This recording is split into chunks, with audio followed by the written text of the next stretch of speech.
মন্দির নগরী কাঞ্চিপুরম চেন্নাই থেকে ৭২ কিলোমিটার দূরে ভগবতী নদীর পাড়ে একটি ছোট্ট শহর।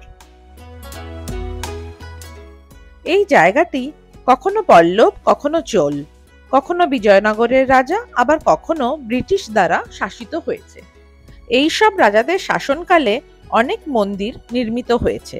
তার মধ্যে বেশ কিছু মন্দির ধ্বংস হয়ে গেলেও এখনো প্রায় ১০০-রও বেশি মন্দির এখানে দেখতে পাওয়া যায়। হ্যালো এভরিওয়ান, আমি অপরাজিতা আর আমার চ্যানেল অপরাজিতাস ট্রাভেল নেস্টে সবাইকে ওয়েলকাম। আমি এখন আছি কাঞ্চিপুরমে। মহাবলীপুরম থেকে কাঞ্চিপুরমের ডিস্টেন্স 67 কিলোমিটার। আমাদের আসতে টাইম লেগেছিল 2 আওয়ার্স।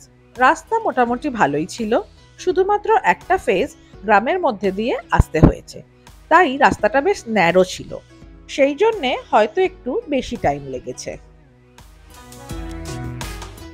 এই বিশাল জিনিসটি কি প্রথমে বুঝতে পারিনি, পরে বুঝলাম এটি উইন্ডমিলের একটি উইং।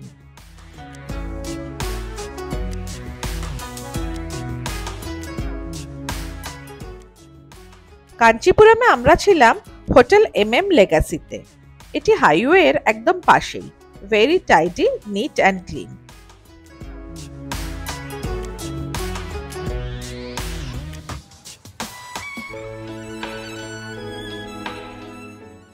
সাউথে এসে কেউ যদি অন্যরকম কুজিন ট্রাই করতে চান তাহলে হোটেল MM লেগাসি এক কথায় রেকমেন্ডেবল।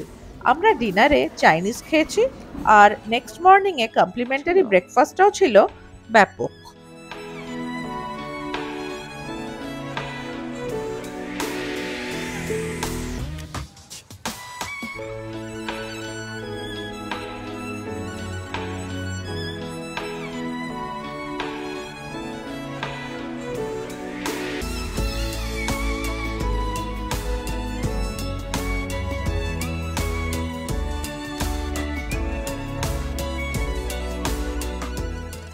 আফটার ব্রেকফাস্ট আমরা বেরিয়ে পড়লাম কাঞ্চিপুরমের সাইট সিন করতে। কাঞ্চিপুরমে আসার বেস্ট টাইম হলো শীতকাল, বাট ইচ্ছে করলে থ্রু আউট দ্য ইয়ারই আসা যায়।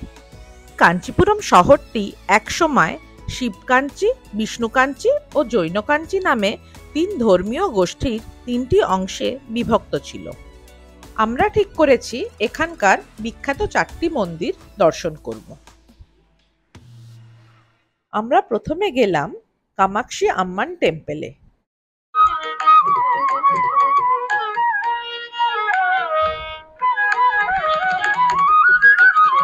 এটি তামিলনাড়ুর একটি অন্যতম শক্তিপীঠ। এখানে দেবী কামাক্ষীকে পুজো করা হয়। দেবীকে এখানে শ্রী কামাক্ষী পারাভট্টরিকা, তপ কামাক্ষী, অঞ্জনা কামাক্ষী, স্বর্ণ কামাক্ষী ও উৎসব কামাক্ষী, এই 5টি রূপে পুজো করা হয়ে থাকে। রোজ সকালে গোপুজো ও গজপুজো করে দিনের শুরু করা হয়। মন্দিরটি সকাল 6টা থেকে 12:30 ও বিকেলে 4টে থেকে 8টা অবধি জনসাধারণের জন্য খোলা থাকে।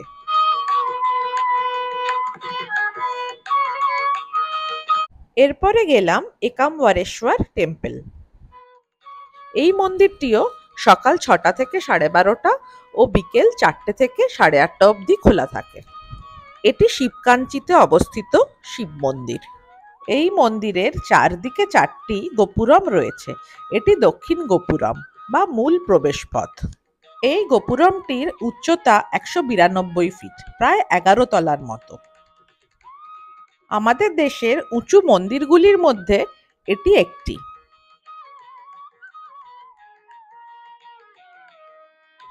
মন্দিরটির টোটাল এরিয়া 25 একর। মূল মন্দির ছাড়াও রয়েছে বেশ কিছু ছোট ছোট মন্দির।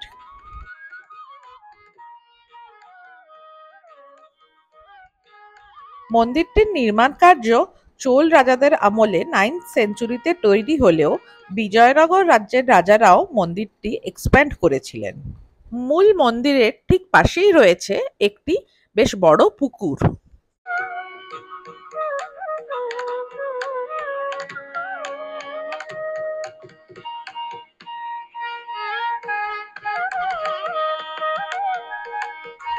মন্দিরের ভেতরে বিজয়নগর রাজাদের আমলে তৈরি 1000 পিলার হলটি দেখার মতো, ভীষণ সুন্দর।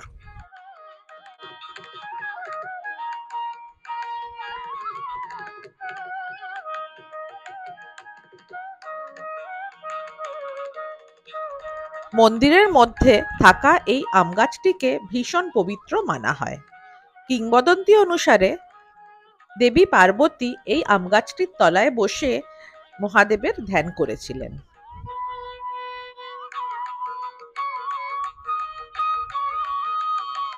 মন্দিরের একপাশে রয়েছে পরপর ১০৮ শিবলিঙ্গ।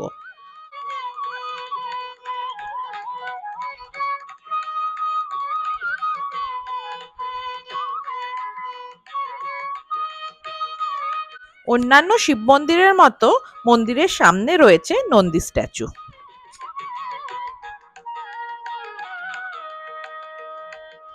এরপর গেলাম কাঞ্চি কৈলাসনাথার টেম্পল। অনুমান করা হয় এটি সপ্তম শতাব্দীতে পল্লব রাজাদের আমলে বানানো হয়েছিল। এটি শিব মন্দির। গ্রানাইট ও স্যান্ডস্টোন দিয়ে তৈরি এই মন্দিরটি সত্যি ভীষণ ভীষণ সুন্দর, দেখার মতো। এর ভিত্তিগুলি গ্রানাইট দিয়ে তৈরি আর মন্দিরের ওপরের এই স্কাল্পচারগুলি স্যান্ডস্টোন দিয়ে। দেবী পার্বতী, শিব ঠাকুরের নানা রূপ ও অন্যান্য খুব সুন্দর সুন্দর স্কাল্পচার এই মন্দিরে দেখতে পাওয়া যায়।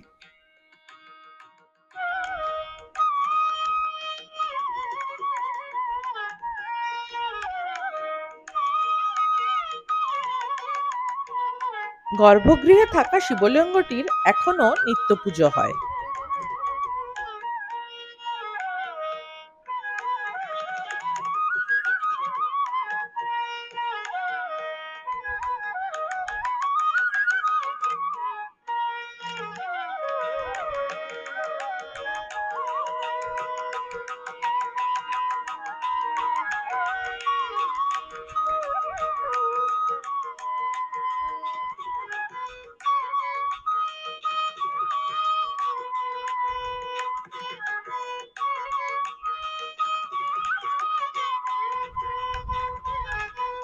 এই জায়গাটিতে শিবলিঙ্গর মাথায় যে জল ঢালা হয় সেই জল এসে জমা হয়।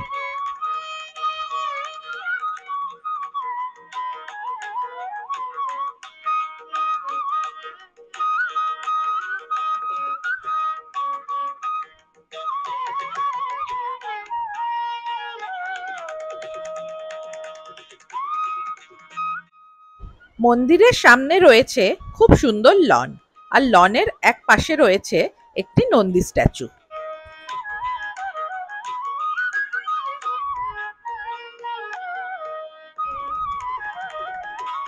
এরপর গেলাম বরদরাজা পেরুমল টেম্পলে। এটি বিষ্ণুকাঞ্চিতে অবস্থিত।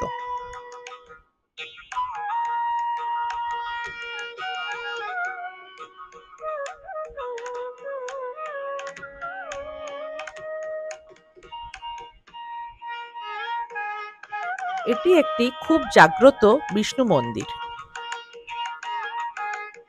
মূল প্রবেশপথ বা গোপুরম দিয়ে প্রবেশ করে একটু এগিয়ে বাঁদিকে রয়েছে খুব সুন্দর নাট মন্দির। নাট মন্দিরের পিলারগুলির কারুকার্য দেখার মতো। নাট মন্দিরের ঠিক পেছনেই রয়েছে মন্দিরের পুকুর।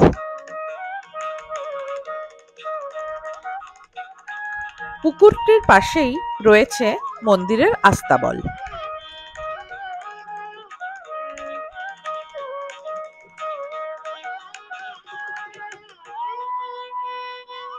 কাঞ্চির অন্যান্য মন্দিরের মতো এই মন্দিরটিও সকাল ৬টা থেকে ১২টা ও বিকেল ৪টে থেকে ৯টা অবধি খোলা থাকে। একাম্বারেশ্বরা টেম্পল, বরদরাজা পেরুমল টেম্পল আর কামাক্ষী আম্মান টেম্পল। কাঞ্চিপুরমের এই ৩ বিখ্যাত মন্দিরকে একসাথে মুমূর্তি বাসম বলা হয়ে থাকে।